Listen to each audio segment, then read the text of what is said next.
Good morning friends, இது உங்கள் friends sports academy. Daily கண்டவர்ஸ் இன்றைக்கி என்ன பார்க்க போகிறோம் அப்படின்னா ஏப்ரல் 28, 2026 செவ்வாய்க்கிழமை என்ன கண்டவர்ஸ் தான் பார்க்க போகிறோம். இதுக்கு முன்னாடி நம்ம டெய்லி கான்செப்ட் அப்லோட் பண்ணியிருக்கோம். பார்க்காதவங்க பார்த்து தெரிஞ்சுக்கோங்க.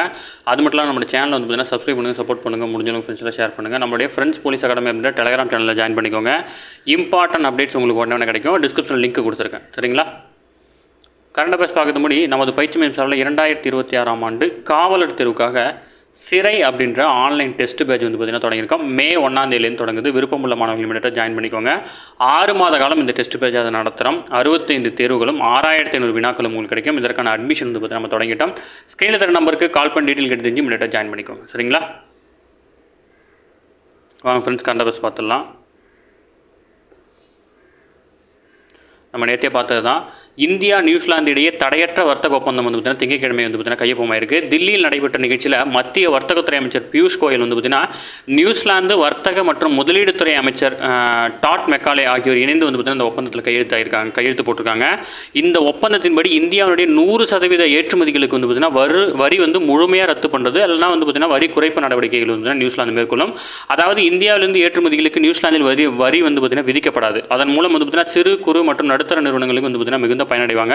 குறிப்பாக ஜவுளி, ஆயுத்த ஆடைகள், தோல், காலனி, நவரத்தன கற்கள், ஆபரண பொருட்கள், பொறியியல் பொருட்கள், பதப்படுத்தப்பட்ட உணவுகள் ஆகியவற்றுக்கு வந்து பார்த்தீங்கன்னா வரிகளை கொடுக்குறாங்க. அது மட்டும் இல்லாமல் வந்து பார்த்தீங்கன்னா இதுக்கு முன்னாடி இந்தியாவிலிருந்து ஏற்றுமதி செய்யப்பட்ட செராமிக்ஸ், மிதியடிகள், வாகனங்கள், வாகன உதிரி பாகங்களுக்கு வந்து 10% வரி வந்து பார்த்தீங்கன்னா விதிச்சிருந்தாங்க. இப்போ அதுவும் கிடையாது.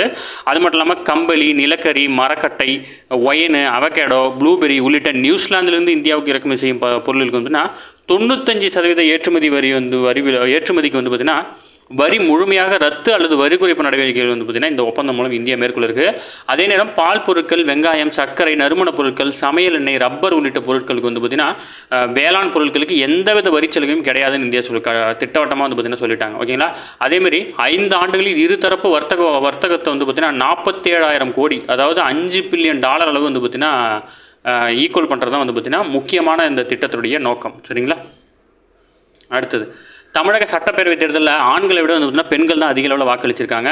2.52 கோடிக்கும் அதிகமான, அதாவது 86.2% வந்து பார்த்தீங்கன்னா பெண்கள் வாக்களிச்சிருக்காங்க. 2.35 கோடி, அதாவது 83.96% அதிகமான ஆண்கள் வந்து பார்த்தீங்கன்னா வாக்களிச்சிருக்காங்க, ஓகேங்களா? மூன்றாம் பாலினத்தவர் எண்ணிக்கையில் வந்து பார்த்தீங்கன்னா 4417, அதாவது 58.47% பேர் வாக்களிச்சிருக்காங்க. தேர்தலில் மொத்தம் 85.10% வாக்கள் வந்து பார்த்தீங்கன்னா பதிவாயிருக்கு, ஓகேங்களா? இந்த டேட்டா மட்டும் ஞாபகம் வச்சுக்கோங்க, ரொம்ப இம்பார்ட்டன் தான்ப்பா. எலெக்ஷன் நடந்தனால கண்டிப்பாக கேட்க வாய்ப்பு இருக்குது. அடுத்ததாக தமிழகத்தில் 8.5 ஜிகாவாட் சூரிய மின் உற்பத்தி வந்து பார்த்தீங்கன்னா செய்யப்படுகிறது, ஓகேங்களா? அது மட்டும் இல்லாமல் 2025 நிலவரப்படி இந்தியாவுடைய மொத்தமாக நிறுவப்பட்ட மின் உற்பத்தி திறனில் புதுப்பிக்கத்தக்க எரிசக்தி மட்டும் வந்து பார்த்தீங்கன்னா 39.66% இருக்குது, ஓகேங்களா? இதுவுமே வந்து பார்த்திங்கன்னா நமக்கு பாதகமான நிலை தான். எப்படியும் 50+ இருக்கணும், ஓகேங்களா? அதுதான் நமக்கு சாதகமான நிலை. ஏன்னா பெட்ரோல், அந்த டீசல், இதனுடைய இது வந்து பார்த்திங்கன்னா கனிமங்கள் வந்து பார்த்திங்கன்னா குறைஞ்சிக்கிட்டே இருக்கும். அதனால் வந்து பார்த்திங்கன்னா புதுப்பிக்கத்தக்க எரிசக்தியோடைய வேல்யூ எப்போவுமே அதிகமாக இருக்கும். இப்போதைக்கு 39.66% இருக்குது. 2030ஆம் ஆண்டுக்குள் இந்தியாவில் 280 ஜிகாவாட் அப்படின்ற அளவும், தமிழ்நாட்டில் 20 ஜிகாவாட்டும் சூரிய மின் உற்பத்தி செய்ய தான் வந்து பார்த்திங்கன்னா இலக்கு நிர்ணயம் பண்ணியிருக்கோம், ஓகேங்களா? இது ரொம்ப முக்கியமானதுப்பா, ஓகேங்களா? இப்போதைக்கு வந்து பார்த்தீங்கன்னா தமிழ்நாட்டில் 8.5 இருக்கும். இதை 20 மாற்றணும். இந்தியாவில் 280 மாற்றணும். இதுதான் வந்து பார்த்தீங்கன்னா இப்போதைக்கு டார்கெட். அது மட்டும் ஞாபகம் வச்சுக்கோங்க. எந்த ஆண்டுக்குள்ளே அப்படின்னா 2030ஆம் ஆண்டுக்குள்ளே, ஓகேங்களா? அடுத்த வந்து பார்த்திங்கன்னா 2025-26ஆம் ஆண்டில் 112 புதுயுக தொழில் முனைவு நிறுவனங்களுக்கு ஊக்குவிப்பு செய்யப்பட்டு தனது புதுயுக தொழில் முனைவு சதம் அப்படின்ற இலக்கை வந்து பார்த்திங்கன்னா 2வது முறையாக சென்னை ஐஐடி வந்து பார்த்திங்கன்னா எட்டியிருக்காங்க. சென்னை ஐஐடியில் வந்து பார்த்திங்கன்னா தொழில் ஊக்குவிப்பு மையம், அதாவது ஐஐடி எம்ஐசின்னு சொல்லுவாங்க, ஸ்டார்ட் அப் சதம் அப்படின்ற திட்டத்தில் தொடர்ந்து 2வது ஆண்டாக வந்து பார்த்திங்கன்னா 112 புதுயுக தொழில் நிறுவனங்களுக்கு வந்து பார்த்திங்கன்னா உருவாக்கப்பட்டிருக்கு, ஓகேங்களா? அதாவது ஆண்டுக்கு வந்து பார்த்திங்கன்னா 100 கம்பெனிக்கு வந்து பார்த்திங்கன்னா புதுசாக ஒரு ஸ்டார்ட் அப் உருவாக்குறது தான் அதோட நோக்கம். இப்போ 2வது ஆண்டாக வந்து பார்த்திங்கன்னா 112 அப்படின்ற அளவில் வந்து பார்த்திங்கன்னா உருவாக்கியிருக்காங்க, சரிங்களா? நம்ம எக்ஸாம் பாயிண்ட் ஆஃப் வியூவில் என்னவோ அதுதான் பார்க்குறோம், அதனால் ஸ்கிப் பண்ணாமல் ஃபுல்லாக பாருங்கள். வங்கதேசத்திற்கான புதிய இந்திய தூதராக முன்னாள் மத்திய அமைச்சரான தினேஷ் திரிவேதி வந்து பார்த்தீங்கன்னா நியமிக்கப்பட்டிருக்கார். நம்ம இதுக்கு முன்னாடி பார்த்தோம், ஜஸ்ட் நியமிக்கப்பட வாய்ப்பு இருக்குது அப்படின்றத பார்த்தோம். இப்போ வந்து பார்த்தீங்கன்னா நியமிச்சிருக்காங்க. இந்தியா வங்கதேச இருதரப்பு உறவை மறுகட்டமைக்கும் நோக்கில் வந்து பார்த்தீங்கன்னா இவர் நியமிக்கப்பட்டிருக்கார். ரொம்ப ரொம்ப முக்கியமானது, ஞாபகம் வச்சுக்கோங்க, சரிங்களா? அடுத்தது வந்து பார்த்திங்கன்னா ஒரு முக்கியமான ஒரு சட்ட திருத்தம். அதாவது கிரிமினல் வழக்குகளில் கைதாகும் முதல்வர்கள் பிரதமர்களை பதவி நீக்கம் கோரும் மசோதா. ஓகேங்களா, இது வந்து பார்த்திங்கன்னா 2025ஆம் ஆண்டில் இந்திய அரசியலமைப்பு சட்டம் 130வது திருத்த மசோதாவை வந்து பார்த்திங்கன்னா கொண்டு வரப்பட்டுச்சு.